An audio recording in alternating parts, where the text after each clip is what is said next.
사는 동안엔 다시 보지 말자. 나랑 사는 게 나은 거고 제일 안 난 거야. 타요.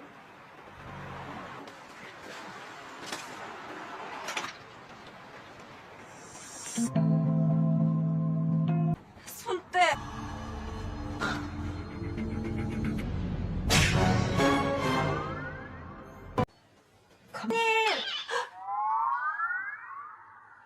입니다.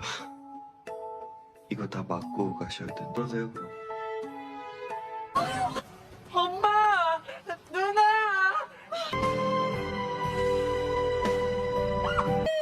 진짜 없어. 근데 가 듣기 집에 소리도 없이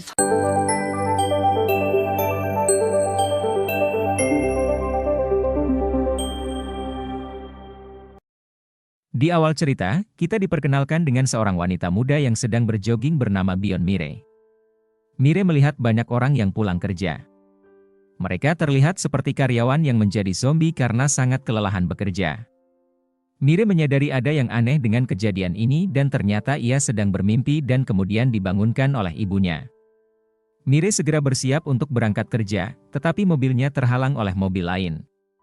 Akhirnya, Mire terpaksa naik bus untuk pergi ke kantor dan hampir terlambat masuk kerja. Sementara itu pemilik villa yang ditempati Mire dan keluarganya adalah seorang pria tua. Pada hari itu, ada seseorang yang datang untuk menawar villa tersebut, namun pria tua itu menolak untuk menjualnya namun pria tersebut masuk ke tempat pemiliknya. Cerita kemudian beralih ke tempat kerja Mire. Di sana, Mire ditegur oleh rekannya karena wajahnya terlihat pucat dan ia berkeringat dingin. Saat itu, tiba-tiba ada informasi bahwa pimpinan mereka akan melakukan inspeksi mendadak. Pimpinan itu sangat tegas, dan memarahi siapapun jika ada barang yang tidak sesuai dengan ekspektasinya. Pimpinannya kemudian menyita supermarket di sana dan menemukan tidak ada kepiting yang terlihat segar dan hidup sehingga ia memarahi karyawan yang bertanggung jawab di sana. 빡세네요. Ia kemudian menuju ke bagian topoki dan kebetulan ibunya Mire yang bekerja paruh waktu di supermarket tersebut terlihat membagikan topoki gratis kepada anak-anak. Awalnya, bosnya ingin marah, tetapi Mire segera menjelaskan bahwa itu adalah teknik pemasaran yang efektif. Tak lama kemudian, anak-anak yang menerima topoki gratis menarik ibu mereka untuk membeli lebih banyak lagi. Ibunya Mire juga menawarkan nasi instan dari perusahaan mereka untuk dimasak bersama topoki tersebut agar menghasilkan makanan yang lezat dan enak. Melihat kepiawaian Mire dalam pemasaran, bosnya memuji keahliannya dan menanyakan namanya. Mire adalah seorang karyawan yang sangat totalitas, bahkan pada hari itu dia jatuh sakit karena terlalu banyak lembur. Mire yang pingsan kemudian digendong oleh seorang pria menuju rumah sakit. Dalam kondisi setengah sadar, Mire merasakan bahwa pria itu bertubuh kekar. Sementara itu, ibunya Mire tiba-tiba menerima telepon dari tetangga yang mengatakan bahwa villa mereka kebakaran. Mire yang mulai sadar melihat seorang pria yang menjaganya. Pria itu mengatakan bahwa ia disuruh dokter untuk menghabiskan infus Mire agar ia cepat sembuh dan menjaga agar infus itu menetes dengan lancar karena sering macet. Dari rompi yang dikenakan pria itu, Mire tahu bahwa pria tersebut adalah seorang satpam. Tak lama setelah itu, Mire menerima telepon dari ibunya yang mengabarkan bahwa villa yang mereka sewa kebakaran. Mire yang sangat cemas langsung mencabut infusnya dan berlari keluar rumah sakit.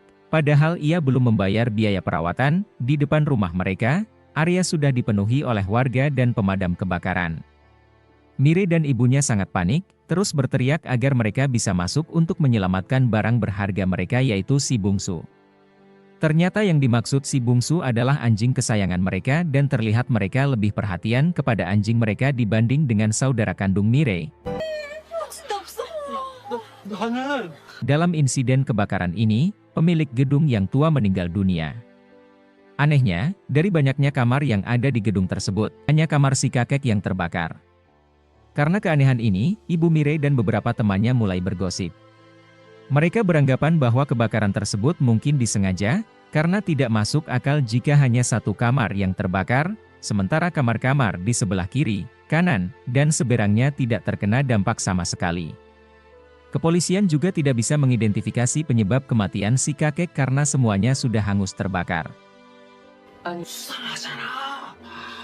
Keesokan harinya, Ibu Mire ditelepon oleh seorang temannya yang juga tinggal di villa tersebut. Temannya mengabarkan bahwa pemilik villa mereka sudah berganti dengan pemilik baru. Hal ini semakin aneh, karena baru beberapa hari setelah kejadian, villa tersebut sudah berpindah tangan. Beberapa tahun sebelumnya, ternyata ayah Mire diusir oleh Mire sendiri.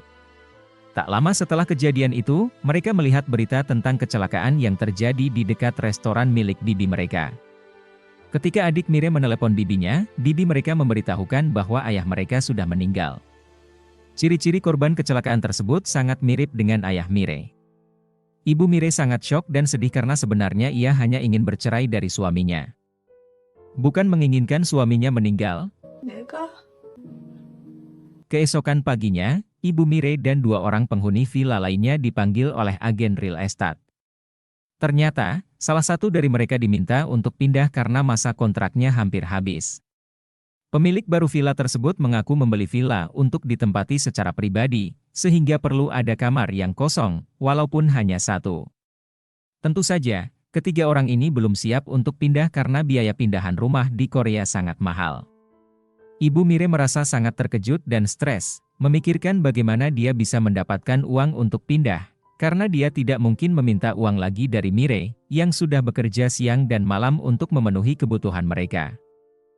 Mire juga harus memberikan uang bulanan kepada adiknya untuk keperluan kuliah dan lainnya.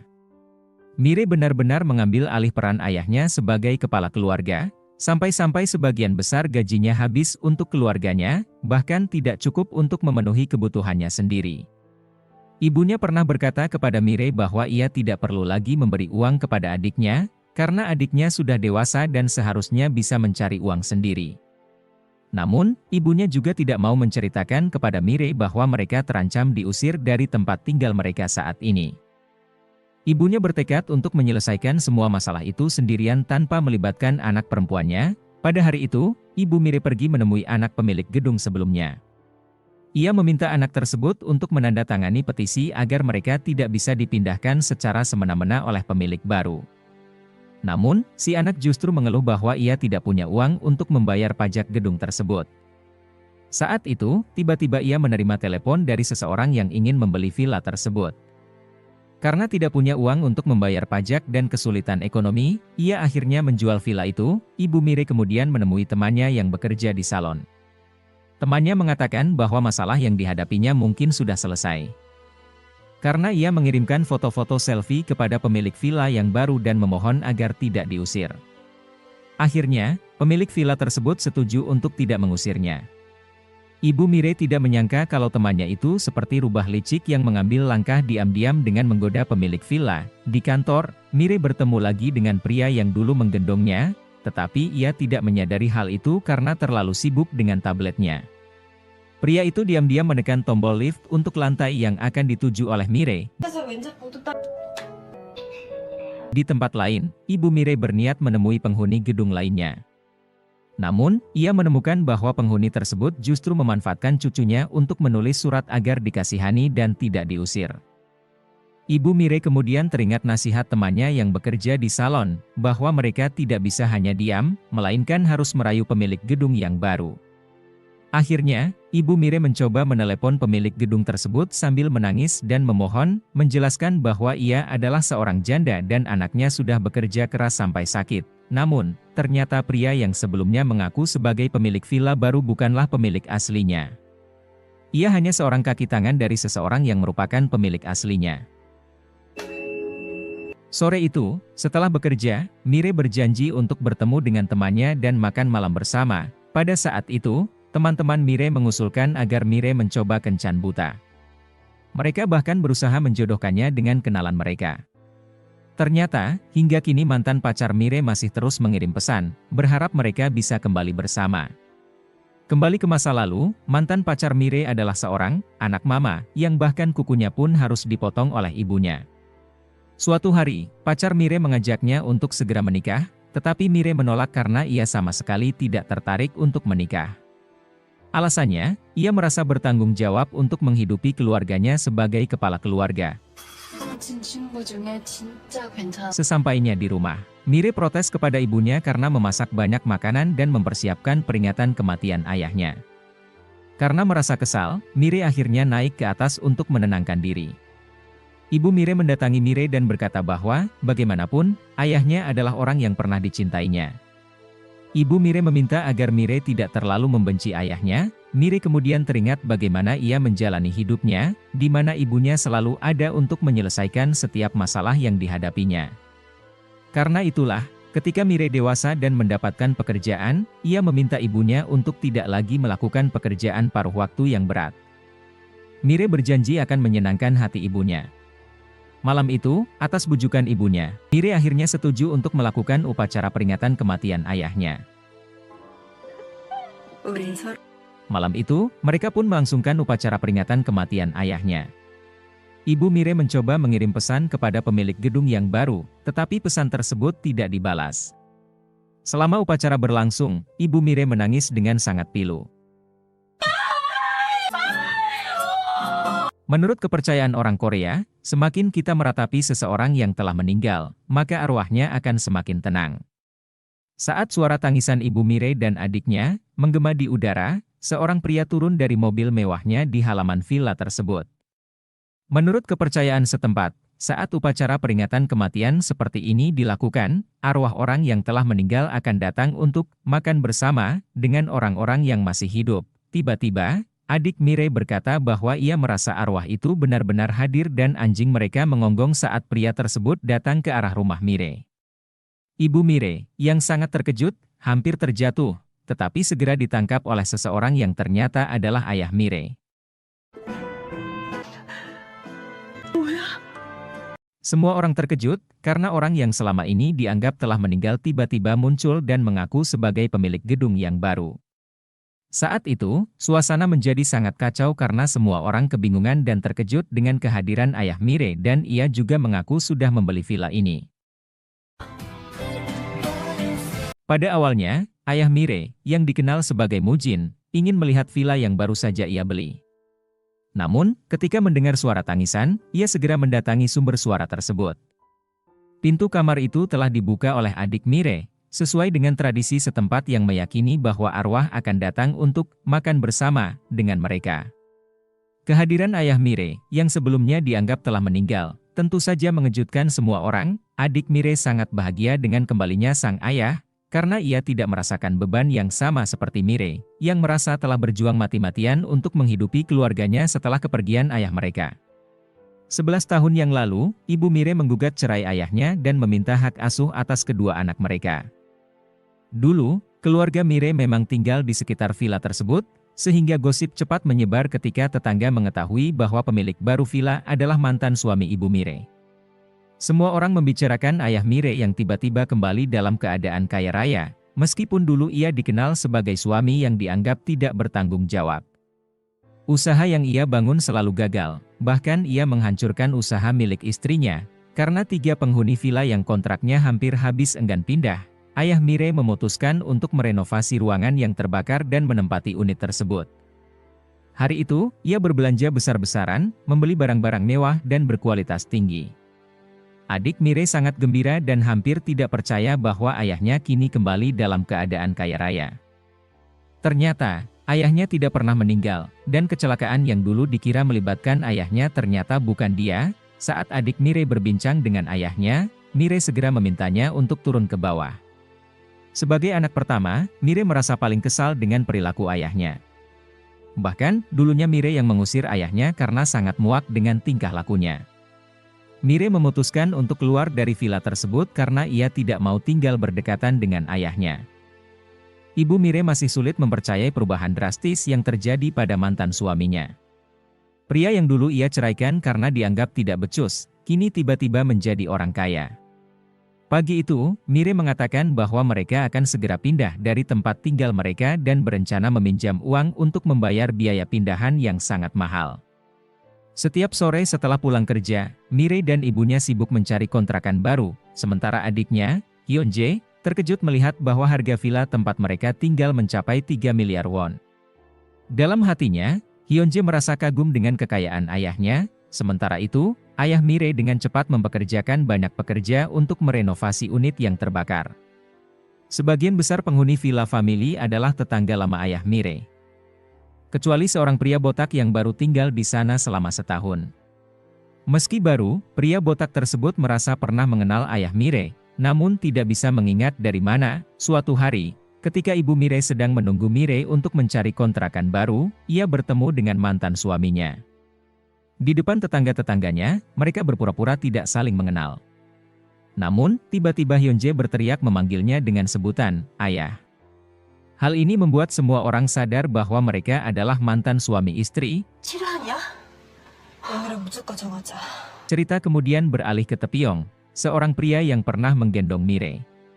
Tampaknya, Taepyeong bukan seorang satpam, karena gaya hidupnya tidak menunjukkan ciri-ciri seorang satpam. Bahkan, saat bekerja, ia tidak mengenakan seragam satpam. Mungkin rompi yang pernah ia pakai adalah milik orang lain. Hari itu, Taepyeong berangkat kerja dengan hati yang gembira. Tanpa sengaja, Taepyeong bertemu lagi dengan Mire yang sedang sibuk menelepon dan tidak memperhatikannya.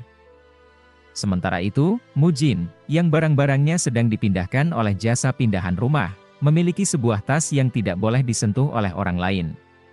Tetangga mereka yang berkacamata, yang selalu curiga, mulai bertanya-tanya mengapa Mujin begitu tergesa-gesa merenovasi lokasi kebakaran dan pindah ke sana.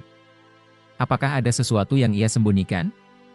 Di saat yang sama, pria botak itu kembali bertemu dengan Mujin dan semakin yakin bahwa ia pernah melihatnya sebelumnya, namun tetap tidak bisa mengingat di mana.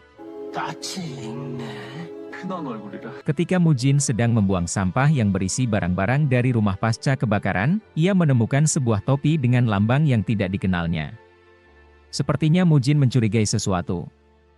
Namun belum tahu apa arti lambang itu. Sementara itu, Mire tampak kesulitan menemukan rumah yang ingin disewanya karena uang depositnya yang tinggi. Suatu sore, sepulang kerja, Mire menerima telepon dari mantannya, seorang pria tampan yang dikenal sebagai anak mama. Dengan suara lantang, mantannya mengatakan bahwa mereka harus putus. Mire bingung, karena menurutnya mereka sudah putus sejak lama. Namun, mantannya bersikeras bahwa mulai saat itu mereka benar-benar putus, seolah-olah ia tidak ingin dicampakkan oleh Mire. Dia ingin Mire merasa malu di depan teman-teman kantornya, yang saat itu mengerumuni Mire seolah sedang menonton pertunjukan. Mire merasa sangat malu dan langsung pergi dari sana. Meski membawa mobil, ia tidak menuju parkiran, melainkan berjalan ke arah jalan hingga terjatuh dan kakinya terluka. Lagi-lagi, Taepyeong datang dan menawarkan tumpangan kepada Mire. Namun, Taepyeong harus pergi sebentar ke kamar kecil. Sementara itu, Mire menerima pesan dari teman kantornya yang memberikan dukungan setelah melihat Mire dicampakkan oleh mantannya. Ia merasa malu untuk menghadapi teman-teman kantornya. Setelah Taepyeong kembali, ia memberikan plester luka kepada Mire setelah melihat kakinya terluka. Saat itu, Mire baru ingat bahwa ia belum membayar tagihan rumah sakit yang sebelumnya telah dibayarkan oleh Taepyeong. Ketika Mire berniat mengganti uang Taepyeong, ia menyadari bahwa dompetnya kosong. Meskipun bekerja keras dan sering lembur, uangnya selalu habis untuk keperluan adik dan ibunya. Taepyeong menolak uang dari Mire, menunjukkan bahwa ia mulai memiliki perasaan terhadapnya. Mire kemudian bertemu dengan temannya dan menceritakan bagaimana ia dipermalukan oleh mantannya. Mire menegaskan bahwa ia tidak berniat untuk menikah. Temannya justru setuju, bahkan mengungkapkan bahwa ia sendiri sedang mempertimbangkan perceraian karena pernikahannya tidak seindah yang dibayangkan. Mire juga berpendapat bahwa perceraian akan menjadi hal yang buruk bagi kehidupan keluarganya. Ketika temannya menanyakan kapan ayah Mire meninggal, Mire malah berbohong dengan mengatakan bahwa ayahnya sudah lama meninggal. Di salon tempat ibu-ibu biasa berkumpul untuk bergosip, mereka membicarakan bagaimana Mujin bisa menjadi kaya raya. Mereka heran karena Mujin tampaknya tidak memiliki kemampuan berbisnis. Lebih mengejutkan lagi, semua penghuni villa family telah bertaruh sebesar 50.000 won untuk menebak apakah Mujin kaya karena judi atau menang lotre. Di tengah gosip yang beredar di salon, salah satu ibu-ibu mengatakan bahwa suaminya menduga Mujin, ayah Mire, adalah pelaku pembakaran yang sengaja dilakukan untuk bisa membeli villa family. Namun, tak ada satupun orang yang mempercayai teori tersebut. Mereka malah menertawakan suami ibu itu karena dianggap sok jadi detektif. 가오라해. Sementara itu, di tempat pemandian air panas, Mujin terlihat sedang berendam, dan terlihat tato di tangannya yang berbentuk ikan. Mungkinkah ini ada hubungannya dengan lambang pada topi yang ditemukan di rumah pemilik villa sebelumnya? Saat bertemu dengan tetangganya, Mujin ditanya tentang sumber kekayaannya yang mendadak. Apakah karena menang lotre atau investasi saham? Namun, Mujin hanya tertawa dan mengatakan bahwa semua dugaan itu salah. 조만간 Di tempat lain, Ibu Mire, Ayon, yang sedang berjalan sambil galau, bertemu dengan tetangganya. Mereka bertanya tentang sumber kekayaan Mujin dan mengatakan bahwa mereka sudah ikut bertaruh untuk menebak asal-usul kekayaan suaminya, Ayon. Mereka juga menanyakan kapan Ayon akan kembali rujuk dengan Mujin yang sekarang sudah kaya raya. Namun, Ayon memilih pergi dan tidak menanggapi hal tersebut. Secara kebetulan, Ayon bertemu dengan Mujin di jalan. Mujin bertanya apakah Ayon tidak merindukannya selama ini dan meminta mantan istrinya untuk tidak pindah dari villa tersebut serta tidak perlu membayar uang sewa lagi. Hal ini membuat Ayon tampak goyah, mempertanyakan apakah ia akan kembali kepada mantan suaminya. Di salon, para tetangga masih asyik bergosip. Salah satu bapak-bapak mengatakan bahwa meskipun dulu Mujin miskin dan selalu gagal dalam usahanya, ia sangat mencintai Ibu Mire. Sementara itu, seorang pria tua terus merasa pernah bertemu dengan Mujin, namun tidak bisa mengingat di mana. Di tempat lain, Taepyeong terlihat berada di tempat pelatihan taekwondo, dan tampaknya ia sering memenangkan kejuaraan taekwondo sehingga kemampuan bela dirinya tidak perlu diragukan lagi. Sementara itu, Mire mengingat masa lalunya.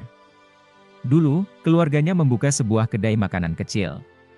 Ibunya menggunakan semua tabungan, bahkan uang asuransi, untuk membangun kedai tersebut.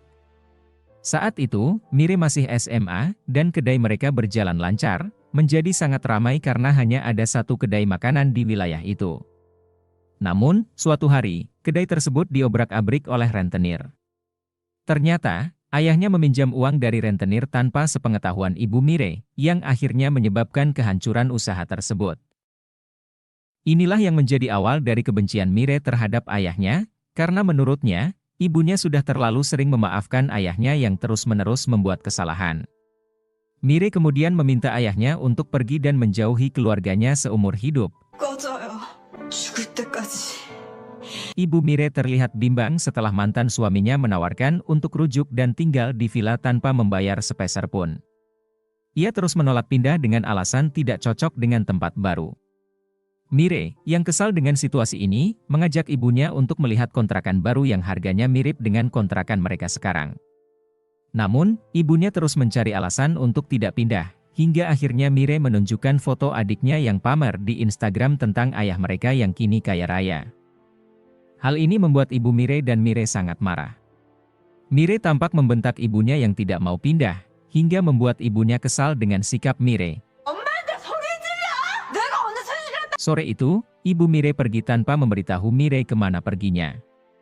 Mire mencoba menghubungi ibunya lewat telepon, namun tidak bisa tersambung. Akhirnya, Mire mencari ibunya dan menemukan bahwa ibunya sedang berada di sebuah kedai di wilayah tempat tinggal mereka. Ternyata, ibunya sudah menghubungi Mujin untuk bertemu di kedai tersebut. Ibu Mire bertanya kepada mantan suaminya apakah dia sengaja datang dan membeli villa itu karena tahu keluarga mereka tinggal di sana. Namun, Mujin menertawakan perkataan Ayon. Ayon bisa melihat bahwa Mujin sedang berbohong kepadanya karena ia memahami kebiasaan Mujin yang menunjukkan bahwa dia sedang berbohong. Menyadari kebohongan mantan suaminya, Ayon menjadi sangat marah dan bertanya mengapa Mujin tidak mau mengakui alasan yang sebenarnya. Karena terus didesak oleh Ayon, Mujin akhirnya mengungkapkan bahwa ia membeli villa tersebut karena ingin hidup kembali bersama Ayon. Ia mengakui bahwa ia terus berusaha mencapai tujuannya dan bertanya apakah Ayon akan terus membencinya. Saat itu, Mire datang berlari dan tidak suka melihat ayahnya memegang ibunya. Mire berteriak meminta ayahnya untuk melepaskan ibunya. Secara tiba-tiba, Taepyeong muncul dan menendang Mujin karena mengira Mujin adalah penjahat yang ingin menyakiti Ibu Mire. Ibu Mire terkejut ketika melihat suaminya ditendang oleh Taepyeong dan segera memeriksa keadaannya. Taepyeong pun kaget menyadari bahwa pria yang ia kira penjahat ternyata adalah ayah Mire. Dalam kebingungannya, Tepiung meminta maaf, sementara Mire, yang sangat marah, mendorong ayahnya hingga terjatuh. Tepiung merasa bingung melihat keluarga Mire, di mana anaknya tampak sangat membenci ayahnya, sementara ibunya terlihat masih mencintai suaminya. Di tempat lain, seorang bapak tua yang merupakan tetangga di villa tiba-tiba teringat di mana ia pernah melihat wajah ayah Mire. Ternyata, sehari sebelum kebakaran terjadi, bapak tua ini melihat Mujin dalam keadaan setengah mabuk dan sedang menggandeng pemilik villa sebelumnya. Saat itu, Mujin mengatakan kepada pemilik villa tersebut untuk menyerah karena semuanya telah berakhir. Hal ini menimbulkan semakin banyak pertanyaan tentang hubungan antara ayah Mire dan pemilik villa sebelumnya. Sejak insiden Mire pingsan dan kemudian digendong oleh Tepiung ke rumah sakit, Tepiung mulai dikagumi oleh banyak orang. Selain pintar dan tampan, Tepiung juga dikenal sebagai pekerja keras. Selain bekerja sebagai satpam, ia juga mengajar les untuk anak-anak. Ketika melihat Mire di tempat kerja, Tepiung berniat meminta maaf atas kejadian yang melibatkan ayah Mire. Namun, Mire justru mengancam Tepiung agar tidak bertindak macam-macam dan tidak membicarakan keluarganya di tempat kerja. Jika Tepiung melanggar, Mire akan berusaha membuatnya dipecat. Mire bahkan merasa puas jika Tepiung memberi pelajaran kepada ayahnya. Di sisi lain, ibu Mire sedang mempertimbangkan apakah mereka harus pindah atau menerima tawaran suaminya untuk tetap tinggal di tempat tersebut secara gratis. Saat Mire pulang, ibunya memutuskan untuk tidak pindah. Tetapi Mire justru marah dan menuduh ibunya tergoda oleh janji manis ayahnya. Ibu Mire mencoba menjelaskan bahwa mereka harus mengeluarkan banyak uang setiap bulan untuk biaya adiknya dan sewa rumah, sehingga keputusan untuk tetap tinggal adalah yang terbaik saat ini. Malam itu, Mire menemui ayahnya dan mengakui bahwa keputusan ibunya masuk akal karena mereka memang tidak memiliki cukup uang untuk pindah. Mire juga mengingatkan ayahnya bahwa ia belum membayar uang nafkah setelah perceraian mereka. Menurut hukum di Korea, ayahnya seharusnya membayar kepada keluarga istri dan anak-anaknya. Namun, karena saat itu ayahnya sangat miskin, ia tidak membayar uang tersebut dan selama 11 tahun tidak pernah menafkahi anak-anaknya. Ayah Mire, yang penuh percaya diri, berkata bahwa ibu Mire pasti akan kembali padanya. Ia bahkan menantang Mire untuk bertaruh. Jika dalam 3 minggu ia berhasil merayu ibu Mire kembali, maka Mire dan adiknya, Hyunjae, harus ikut tinggal bersama mereka. Jika gagal, ayahnya akan menyerahkan villa tersebut kepada Mire dan pergi dari sana. Sementara itu, seorang kakek tua yang pernah melihat Mujin bersama pemilik villa sebelumnya, mengira ayah Mire adalah pelaku pembakaran dan pembunuhan pemilik villa. Ia pergi ke temannya untuk membeli kunci khusus karena ketakutan. Tidak lama kemudian, Mujin datang untuk memesan papan nama baru yang akan dipasang di villa, karena papan lama rusak akibat kebakaran. Setelah kejadian tersebut, kakek itu segera melarikan diri dengan rasa takut. Keesokan paginya, ayah Mire memberikan surat yang ia tulis semalam, berisi perjanjian taruhan yang telah disahkan secara hukum. Mire juga membayar uang sewa bulanan kepada ayahnya dan ingin ayahnya pergi dari kehidupan mereka untuk selamanya. Saat mampir ke kedai kopi, Mire bertemu dengan Tepiung. Di sana, Mire berjanji akan membelikan Tepiung kopi setiap kali mereka tidak sengaja bertemu. Awalnya, Tepiung menolak tawaran Mire untuk membayar tagihan rumah sakit. Sebagai gantinya, Mire menawarkan untuk mencicil dengan cara membelikan Tepiung kopi. Sementara itu, Mujin menceritakan perjanjian yang dibuatnya dengan anaknya kepada rekannya. Namun, rekannya menganggap perjanjian tersebut konyol dan tidak masuk akal. Meski begitu, Mujin tetap yakin bahwa ia bisa mendapatkan kembali istrinya. Siang harinya, di rumah kakek tua terdengar suara bel. Ketika dilihat dari celah pintu, ternyata itu adalah temannya yang bekerja sebagai tukang reparasi kunci, dengan ayah Mire berada di belakangnya. Kakek tua itu menjadi ketakutan, terutama ketika si tukang kunci turun untuk mengambil peralatannya di kedai dekat villa, lalu memilih untuk kabur dari sana. Mereka semua kemudian berkumpul dan membicarakan tentang ayah Mire. Kakek tua itu menceritakan bahwa sebelum kebakaran terjadi, ia melihat ayah Mire bersama pemilik villa yang lama. Selanjutnya, mereka menelepon seorang wanita pemilik salon yang tinggal di seberang kamar pemilik lama. Wanita itu mengatakan bahwa ia mendengar suara pintu dibanting dan suara pria berteriak. Pemilik kedai juga mengaku pernah melihat tato di lengan ayah Mire saat ia berolahraga, sehingga menuduhnya sebagai seorang gangster. Selain itu, seorang ibu gemuk yang memiliki cucu menceritakan bahwa ia pernah melihat ayah Mire keluar dari kantor polisi. Ditambah lagi, seorang bapak berkacamata mengatakan bahwa ia pernah melihat ayah Mire di loteng villa sedang membakar sesuatu. Ketika ditanya apa yang dibakar, ayah Mire mengaku bahwa ia sedang memusnahkan jejak. Bapak berkacamata itu juga menemukan batang korek api yang bisa saja menjadi barang bukti, karena ditemukan pada hari kebakaran. Ia juga menambahkan bahwa sekarang jarang sekali orang yang menggunakan korek api, kebanyakan sudah beralih ke korek gas. Namun, ayah Mire masih menggunakan korek api. Keesokan harinya, Hyun-jae, adik Mire, mendatangi setiap unit di villa dan membagikan sekotak kue beras, yang tentu saja membuat para penghuni merasa heran dan khawatir akan diracun. Pada siang harinya, Mujin bertemu dengan Ibu Mire dan kembali menggoda mantan istrinya. Ia berterima kasih karena Ibu Mire mau menerima tawaran untuk tetap tinggal di villa tersebut, meski Ibu Mire beralasan bahwa ia melakukannya semata-mata karena uang. Di kantornya, Mire secara tidak sengaja mendengar Taepyeong memanggil bos perusahaan dengan sebutan, "Ayah." Hal ini membuat mereka khawatir jika rahasia tersebut terbongkar. Taepyeong sebenarnya ingin memberitahu Mire bahwa hal itu rahasia. Tetapi tidak sempat karena pintu lift terbuka dan Mire segera keluar. Saat sedang bekerja, Taepyeong menerima telepon dari ayahnya yang memintanya untuk berhenti menjadi satpam. Ayah Taepyeong juga meminta agar Taepyeong mencari cara untuk membuat Mire diam dan tidak membocorkan rahasia mereka. Sementara itu, untuk pertama kalinya, wanita pemilik salon bertemu dengan ayah Mire. Pertemuan mereka terlihat canggung, seolah-olah mereka sudah saling mengenal sebelumnya. Pada hari yang sama, Hyun-jae dan ayahnya makan siang bersama. Mereka berbincang, dan ayahnya bertanya mengapa Hyun-jae dan keluarganya tidak pindah dari lingkungan tersebut, mengingat reputasi mereka yang sudah buruk. Hyun-jae menjelaskan bahwa ibunya dan Mire tidak mau pindah karena ingin membuktikan kepada orang-orang bahwa mereka bisa bangkit tanpa ayah mereka. Di jalan, Hyun-jae ditegur oleh seorang pria, dan ia menjelaskan bahwa pria tersebut adalah pemilik salah satu restoran di sekitar situ. Pria ini dulu sering menggoda ibunya saat ibunya masih membuka kedai. Hyun-jae sangat menginginkan pemilik restoran tersebut mati karena ia begitu membencinya. Malam harinya, Mujin kembali bertemu dengan wanita pemilik salon.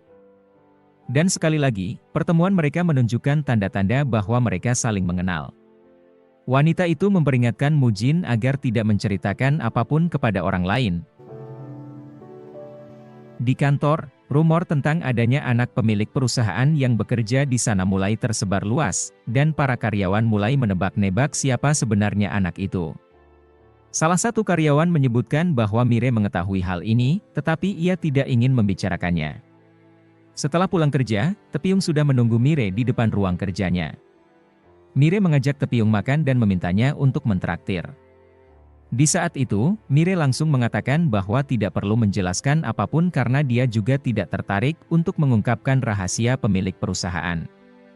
Taepyeong merasa lega dan senang karena Mire ternyata bukan tipe orang yang suka membocorkan rahasia. 그러죠, 변미래 씨. Namun, Mire merasa malu karena sebelumnya ia pernah mengancam akan memecat Taepyeong jika dia mengungkap masalah pribadi keluarganya. Setelah pulang kerja, Mire membawa satu set meja makan untuk keluarganya. Namun, ketika tiba di rumah, ia mendapati bahwa rumah mereka sudah dipenuhi dengan banyak barang elektronik yang dibawa oleh Hyun-jae.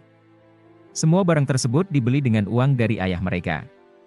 Meskipun ibunya meminta Hyun-jae untuk mengembalikan semua barang dari ayahnya, Hyun-jae tetap mengambil laptop dan tablet. Mire kemudian meminta ibu dan adiknya untuk tidak lagi menerima barang dari ayahnya, karena ia bertekad untuk membeli semuanya sendiri dengan uang hasil kerjanya. Sementara itu, para penghuni Villa Family berkumpul saat membuang sampah dan membicarakan kue beras yang diberikan oleh Mujin. Mereka ragu untuk memakannya, kecuali bapak tukang kunci yang mengaku sudah memakannya dan merasa baik-baik saja. 아닐까요? Di tempat kerja, Ibu Mire sedang bekerja paruh waktu di stan sampel. Tiba-tiba, seorang tetangganya datang dan menuduh ayah Mire sebagai pelaku pembakaran rumah pemilik villa yang lama. Tentu saja, Ibu Mire terkejut mendengar tuduhan itu. Pada saat yang sama, Taepyeong bertemu dengan ayah Mire dan meminta maaf dengan sangat tulus.